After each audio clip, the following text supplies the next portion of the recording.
The story begins with Amir retelling his story about his time as a boy. He lived in Afghanistan with his wealthy father, affectionately called Baba, and their two Hazra servants, Ali and his son Hassan. Rahim Khan is often around, I guess. Afghanistan was a rather prosperous place back then, but everything began to change when the Fire Nation, as the king of Afghanistan, was overthrown. In fact, it was so bad that even children began acting insensitively. Asif and his posse threatened to whack Amir for hanging out with a Hazra, but Hassan pointed a loaded slingshot at them, waddling away. Oh look, it's winter! It's time for everybody's favorite pastime! Breaking glass! Okay, so the kite flying tournament is hot in town, and the goal of the tournament is to cut your opponent's kite. Someone else runs to get it for you, the Kite Runners. For our brave protagonist, his loyal Kite Runner is none other than Hassan. Like every protagonist, Amir wins the tournament, and Hassan runs for the kite that conveniently lands in the long alleyway. Then, Asif and his posse appears. The posse corners Hassan as they start negotiating with Hassan. Amir tried to search for Hassan but was mortified. Hassan is being deflowered. All he can think about is Hassan, but what the mind thinks, the body contradicts. He ran away. Hassan returns with a kite. But Amir, like every adolescent, pretends that he didn't know anything. Later on, Amir tries to get rid of Hassan by asking Baba if he has ever considered replacing Ali and Hassan as their servants. This is probably because Amir is reminded of the incident and guilt of doing nothing to help Hassan every time he sees him. Baba, however, rebukes Amir, as Ali is his childhood friend and has worked for family for over 40 years. Baba insists that Ali and Hassan will continue to stay with them. Hey, it's Amir's birthday.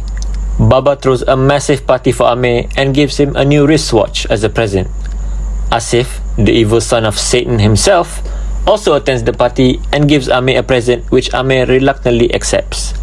During the party, Rahim Khan gets the feeling that there is something wrong with Amir and gives him a blank book for him to write stories and tells Amir that he can confide anything to him. Amir doesn't give up on trying to get rid of Hassan.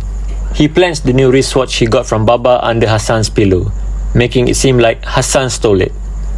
Why? Why would you do that, Amir? Baba confronts Hassan, but instead of claiming his innocence, Hassan falsely confesses to stealing it. He probably figured out that Amir was the one behind it. Baba easily and quickly forgives Hassan, but Ali states to Baba that he and Hassan can no longer work for him. Baba tries to persuade Ali and Hassan to stay, but to no avail, both of them leave.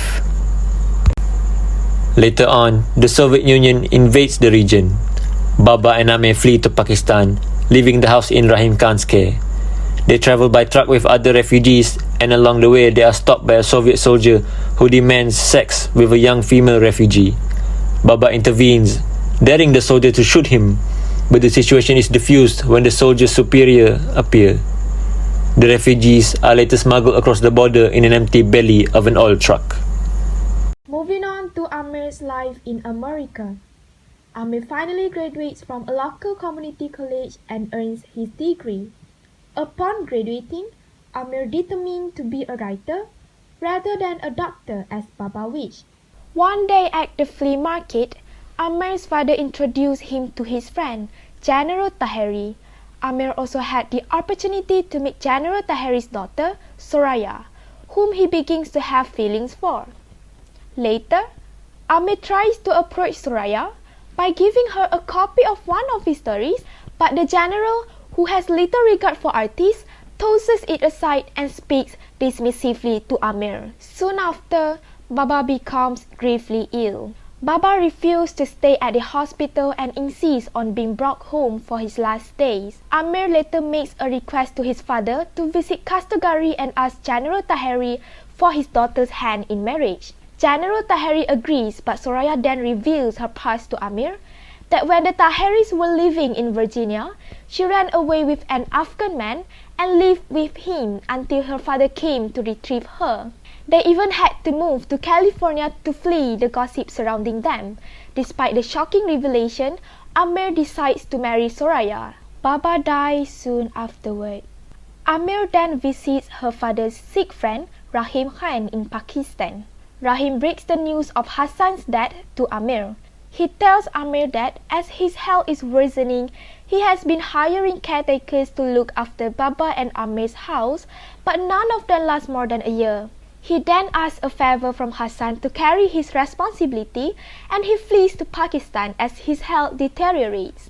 A few weeks later, Taliban took over power after the civil war and told Hassan and his family to leave the house by nightfall. But Hassan remains in the house. The Taliban shoot Hassan at the back of his head by the street. His wife is shot to death too. Hassan's son, Sohrab, is taken to an orphanage in Kartese.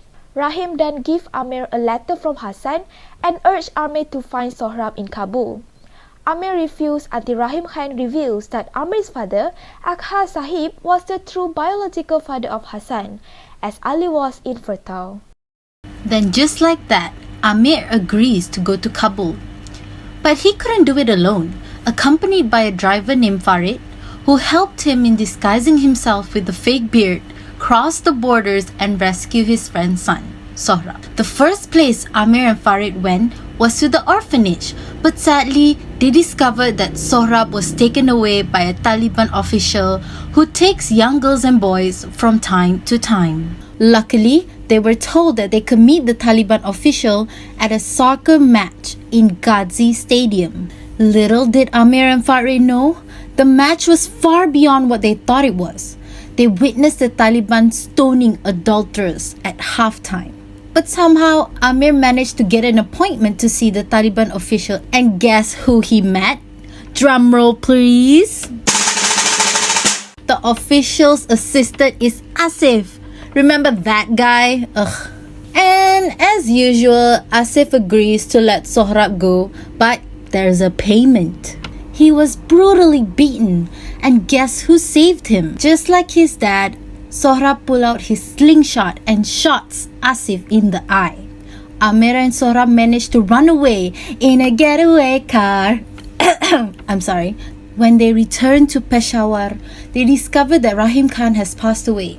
But he has left a letter for Amir. Traumatized was an understatement. And before you know it, they went back to San Francisco, where Amir introduces Sohrab to Soraya. And by the end of the movie, Amir teaches Sohrab how to fly kites and be Sohrab's runner, just like Sohrab's dad was to him.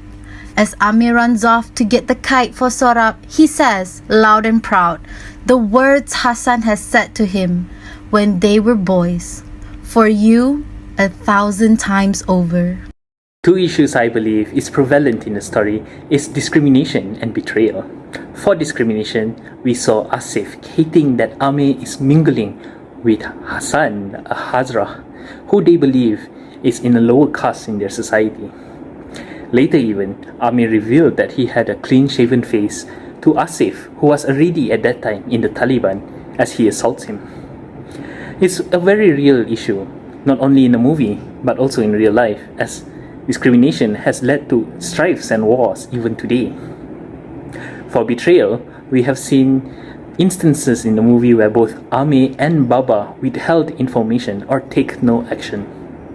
This is an issue because as social beings, we believe that trust is a way to measure understanding. But when Amir left Hassan to get rid, he has begun losing trust in himself and took drastic measures to avoid interacting with him. Besides that, should Baba had revealed that Hassan was Amir's brother earlier, the outcome of the story might have been drastically different. The two dominant issues that I will be talking about are discrimination and loyalty. In the story, discrimination can be seen towards the Hazaras by the Pashtuns. And according to history, the persecution and discrimination of Hazaras can be traced back to the 19th century. It can be seen as early in the movie where Asif mocks Amir for being friends with Hassan, who is a Hazara. And the discrimination does not only happen in Afghanistan but also in the United States, where at the end of the movie we can see that General Tahiri refers to Sohrab as a Hazara boy. And this issue really affected me because especially when you consider the fact that both Pashtuns and Hazaras are of the same religion, and the fact that Islam teaches its followers to not discriminate. and it really made me think of the future of Islam and its followers. For loyalty, this can obviously be seen by Hassan's loyalty towards Amir. Amir and Hassan were each other's only friend, and Hassan was a very loyal friend to Amir from the beginning till the very end, even after Amir had cut off their relationship. Hassan saying "for you 1,000 times," for me that was very really touching, and it was sad and heartbreaking to discover that Amir had planted his wristwatch just to get rid of Hassan and Ali. And I really admire Hassan's loyalty, and it made me want to be like him, a person who is very loyal to a friend, and also want a friend that will be loyal to me. Two dominant issues that I will be discussing are the rape issue and guiltiness, as well as the sincerity in accepting a person in one's life.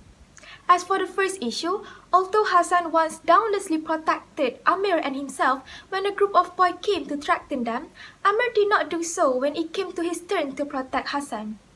When Hassan was raped, Amir saw the occurrence of the incident, but he was too coward to step forward and save Hassan. Amir acted like he was unaware of the incident and attempted to ask his father to drive Hassan away from their house. Personally, I believe that Amir's actions are driven by the guiltiness that he feels for not having enough guts to save Hassan.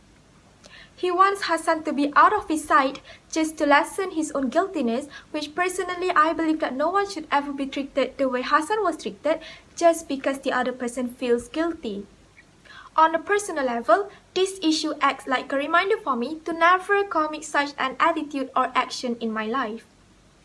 Moving on to the second dominant issue. When Soraya revealed her dark past, where she once ran away with an Afghan man, slept with him, and even made her family become the gossip in their previous hometown, Amir stayed firm with his decision to marry Soraya. Personally, it has shown me the reality that every single person has their own checkered past that they might want to keep as a personal secret. Hence, in my point of view, if we happen to discover one's past, we should follow Amir's footsteps and sincerely accept them in our life. This issue has taught me that if we encounter a person like Soraya in the future, we should sincerely accept them without judging their past. One of the dominant issues discussed in the story that I find interesting is the love-hate relationships between fathers and their children. For example, Amir and Baba. So the impact for me is that I feel like this is how most relationships between fathers and their children are like. My father has always had his flaws, but nevertheless, he is my father. I appreciate his effort way more because I know it's not easy to be a dad. Another dominant issue, in my opinion, the story talks about male friendships. The most notable example is Amir's relationship with Hassan. I think Amir and Hassan's relationship is more like siblings, which reminds me of my sisters. Watching them being vulnerable, affectionate, and loyal to each other makes me appreciate my siblings more. Once in a while, they get on my nerves, but they will always be there for me.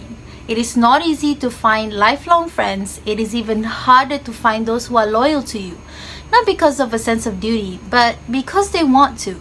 So take a good look at the people around you and appreciate them. They jump off the edge with you, for you. And just like Hassan, for you, 1,000 times over.